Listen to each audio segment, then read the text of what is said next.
Good evening. These Wednesday evening posts have been great for me as I reflect on people I've studied over the years.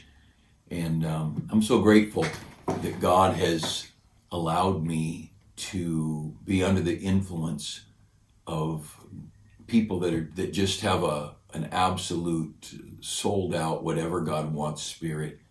I love the people that we've talked about in recent days, the last couple of weeks. These are some of my favorite people in history.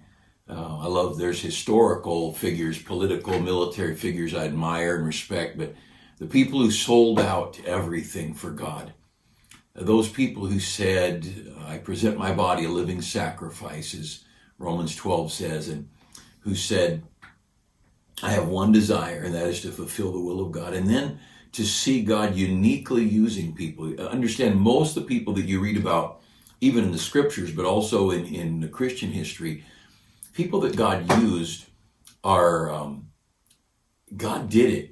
And in many cases, it's a godly mother or a godly father or both. In many cases, it was, perhaps the circumstances of life, poverty, a war, or whatever. But like Gideon in the book of Judges, he was hiding behind a building, threshing wheat, just trying to get enough food to protect his family or to provide for his family.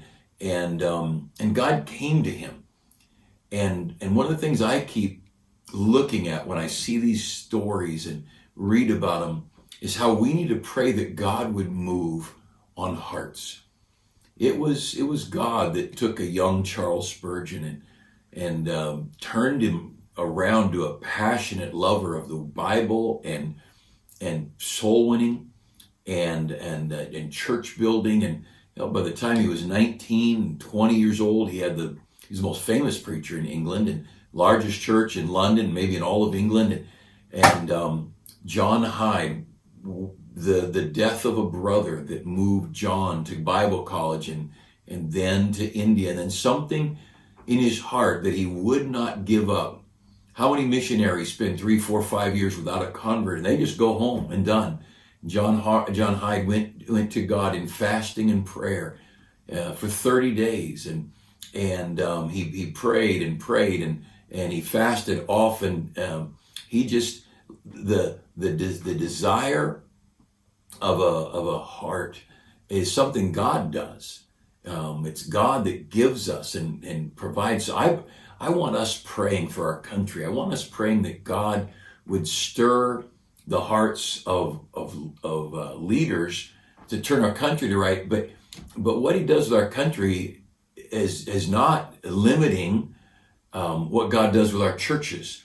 And we need churches stirred and passionate, and we need Christians with a love for God to talk about Jesus and talk about the gospel, not just invite people to church.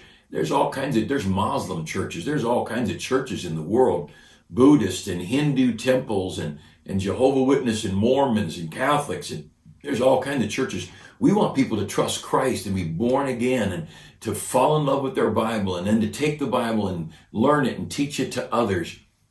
And we want God to reach into the hearts of children. Today, talking about Jonathan Goforth, and Jonathan and Rosalind Goforth are as big a miracle as there is. And of course, many, many times in history, God has done the absolute unusual.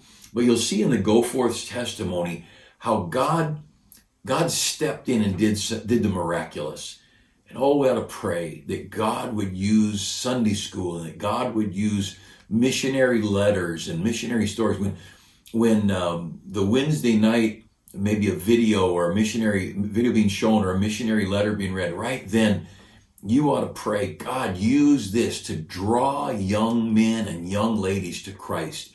How this world is sucking our young people up to this success with money, success with home, success with investment, success with business, and entrepreneur, this Shark Tank, Dave Ramsey, make money, work on your own, be your own boss, become independent.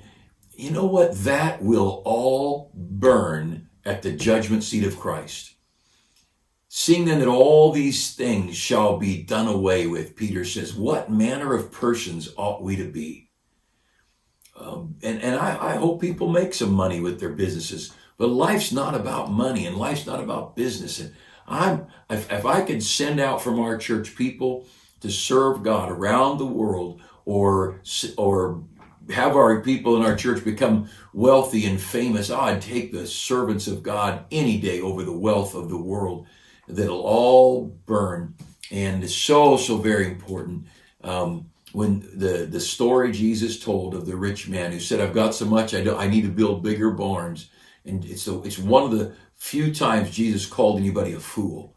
And Jesus said, thou fool, who shall these, they said, this night thy soul shall be required of thee, and then who shall these things be? What a foolish man to pile up wealth and to not be rich toward God. And the story here of Jonathan and Rosalind Goforth is beyond words. A favorite story of Jonathan Goforth is the story of a woodpecker. And he told this story often, and no, I did not hear it, but Jonathan Goforth was born in 1859. So he's in the same era of 1880 to 1920. That was a great era of missionary work around the world, and God was doing some great things. Of course, that was also the era of Charles Spurgeon in England, of Dwight Moody in America. There was a great awakening, 1850, 1860, 70, up into 1920, into our American roaring 20s, when Billy Sunday preached Get on the Water Wagon. We may feature Billy Sunday in one of these evenings. And there was prohibition and getting rid of alcohol, and this God was doing some things, and it's God. But this story, Jonathan Goforth told, this woodpecker flew to a tree and just hit it 2 or 3 times, and a bolt of lightning hit that tree, threw the woodpecker away, and he lands on this other tree, and he's getting himself back conscious a little bit. And he looks at the tree that he'd been on, and it was just splinters all over the ground. And he looked down at that mess and he said, wow, look what 3 pecks of my beak did to that tree. And that's about as realistic as it is for a man to take credit for what God is doing through him. And that's the kind of man Jonathan Goforth was, gifted beyond words. He was the 7th of 11 children, born in London, Ontario, Canada. And one of the keys, as you saw or heard in the life of Fanny Crosby, Goforth's mother was such a key in his early life. She got him reading the scriptures and memorizing the scriptures in his childhood. And he had a very strong, a good father in the sense of character and ethics, but not a Christian father. And they were farmers. And by the time, and Jonathan worked the fields, and he did well in school in spite of the fact that he'd spend 4 or 5 months out of school working the farm with his dad. By the time he was 15, his dad had managed to get another farm about 20 miles away. And again, we're up in Canada now, in the area of the Great Lakes. And so it's a cold part of the world, and difficult farming. And this other farm, well, Jonathan turned 15, and his dad sent Jonathan to this other farm and said, you take care of it, and in the fall, I'll come see it. So he sent him away for the whole farming season, this 15-year-old lad. And Jonathan says, when my dad came in the fall, it was about time for harvest, and there was the waves of grain ready to be harvested, and the farm was in good condition. And he said, I saw my father smile. And he said, I thought, that's all the reward I need. And then he went on to say, and one day we will look at the eyes of our Heavenly Father. And the one thing that will mean more to us than anything else is that our Heavenly Father would smile on us and give us a well done, my good and faithful servant. And that's how a child of God ought to live. We ought to live looking for Christ's coming. As I spoke Sunday night a few days ago, we ought to be looking for Christ's coming again. Well, Jonathan Goforth, in church as a young man, still in high school, heard a missionary speak and a passionate plea from an elderly missionary from Formosa. And he just pled. He said, I've been on furlough. I've spent a time home from the field, visiting churches all across Canada. And he said, I've not gotten one young man to surrender his life to go back and to go to Formosa and to go to the mission field. And how he was so burdened how cold the Canadian young people were. And he said, I grieve that I am now on my way back, and my bones will rot on the hillsides of Formosa, and there's not one young man to take my place. And that got a hold of Jonathan Goforth. This teenage young man, his heart was stirred, and he said from that time on, it was settled he was a missionary. And he still had a lot of learning to do and a lot of growing, but it was settled he was going to the mission field. There was a mission work in Toronto that Goforth went to, and there at that mission work, Jonathan Goforth, and they were not rich people. He was a little bit shabby, but he had a love for God, a passionate love for God. And remember, since he was a young man, he and his mother had been reading scriptures, memorizing scripture, and now he was, of course, doing it on his own, grown-up man duties since he was 15, running the second farm for his father. But at this mission, he met a young lady named Rosalind. Rosalind was from a very affluent family, a lot of money, the best of the best in Canada in that era, in the late 1800s. They met there at the mission, and she had a heart for God, and she wanted to live for God. And she wrote that her first impressions of Jonathan were that he was shabbily dressed, and he didn't have much, and he was not outwardly in his appearance, his clothing and things much, but she saw a passion in his heart and in his eyes. And then she saw his Bible. And she said, I looked at his Bible. And she said, from cover to cover, it was written in notes, and it had obviously been devoured. And she said there were pages that were tattered from reading and rereading and writing notes and scribbling. And she said she decided then that's the man she wanted to marry. His clothing didn't matter. And we're in an era where we're so impressed with the car and the yuppie clothing and the cute hairdos and guys getting their eyebrows threaded and getting their hair done. And I like what Lester Roloff used to say, a man ought to get his hair cut instead of done. And she didn't look at the outward of Jonathan Goforth. She looked at his Bible and looked at his passion. And just shortly after that, she accepted his proposal of engagement, and they were married not long after. It was October of 1887. October. So picture this, October 1887 in Canada. It's got to be freezing. And October of 1887, they're married. And 4 months later, in February of 1888, they leave for China. Now, one of the things about Goforth is, and by the way, these things I'm doing that deal with missionaries, I would pray that young people would watch them and hear them, and God would touch their hearts. But Goforth was not a brilliant student. He worked hard, and he did okay. But when it came to languages, he did not do well in school when it came to language studies. And he was a normal guy. He was not a gifted student. So he gets to China, and he's been in China. And Chinese, I'm assuming, is not the easiest language in the world to learn, maybe one of the more difficult.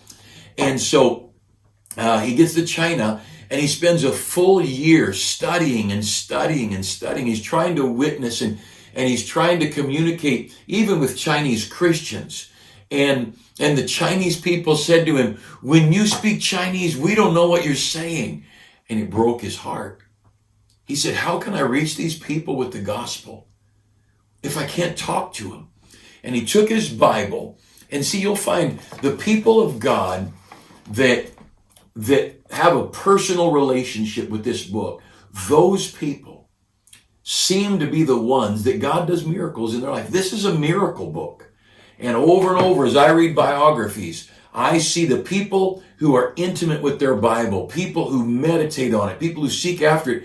They find the promises of Psalms chapter 1, that whatsoever he doeth shall prosper. They find those things coming true in their life.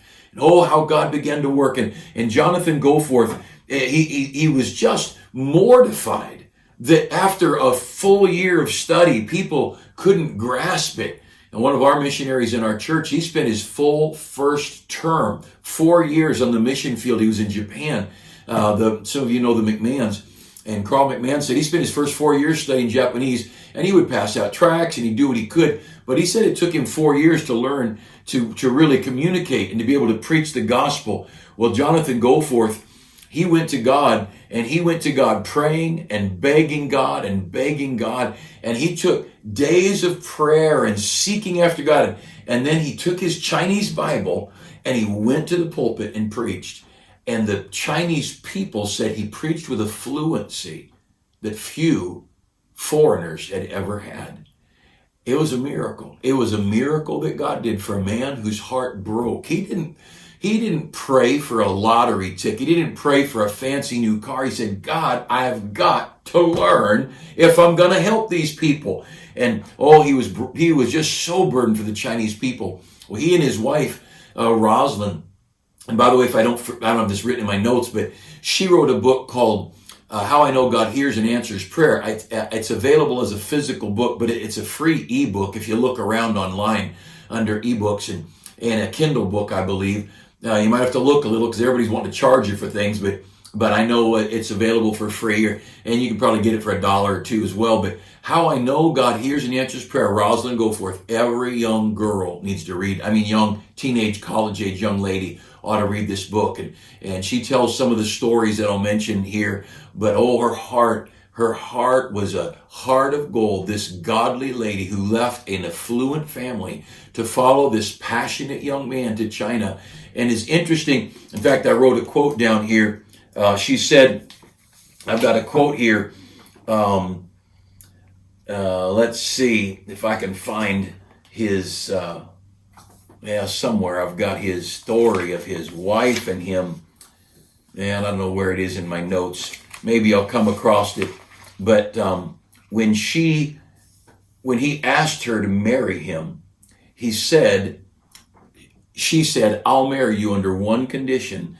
And I don't know where it is in my notes, but I've got the actual quote. It's a great quote. But in my paraphrase, she said, I'll marry you under one condition, that you always put God before me.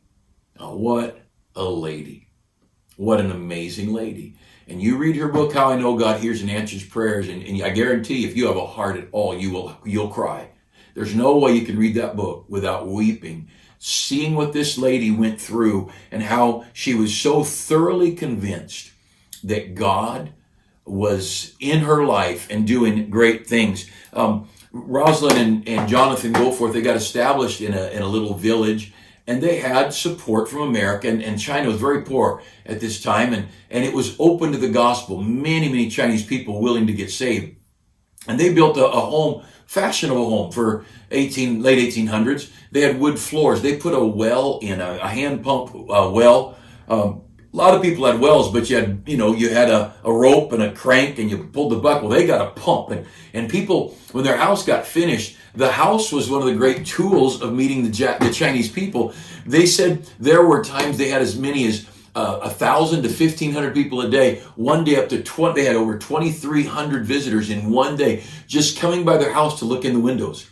There are people, they were in a big city. People just come by to look at the furniture, to look at the wooden floor, and to see this amazing thing. You move the handle and water came out of the ground. And Jonathan Goforth, he started going into the cities, especially in evenings when the men were off work, and he'd go with other missionaries and Chinese Christians, go into the city areas to reach the men and to work with the men. And he told his wife, they made their house up, and the main room of their house was a reception room where the Chinese people knew they were welcomed. And he said to Rosalind, I'll be working with the men on the streets. You preach, and these were his words according to what I read, you preach and teach the gospel to the Chinese women. And she would, every night, she's bringing women into their home.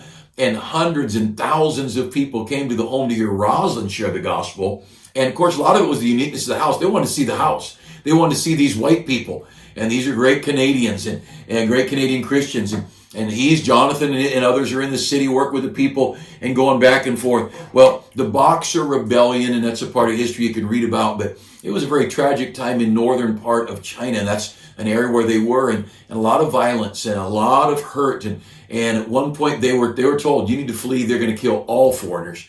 And they threw everything they had in an ox cart that traveled hardly the pace of a man walking. A man walking fast could outwalk an ox cart, but an ox cart could pull a lot over very rough roads. they threw their children, they threw everything they had, and there was a lot of people, and they're all trying to escape.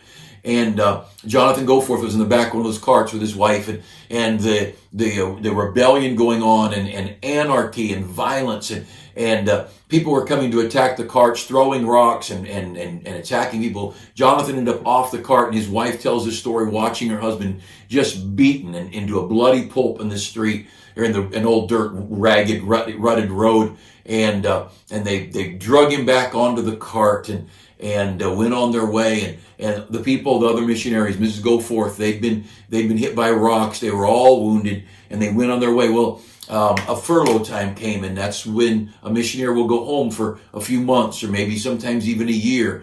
And furlough came, and they were so passionate for the people of China, and like that missionary from Formosa, they longed to get people to come back to China. Well, Goforth go to China, back to Canada, and Jonathan Goforth said he was so broken over the worldliness and the apostasy of the churches, and how little interest people had in missions. They were interested in their business. They were interested in success. They were interested in their homes. And not that they didn't go to church, but the world around them really didn't matter. They did not care very deeply for the lost souls of the world.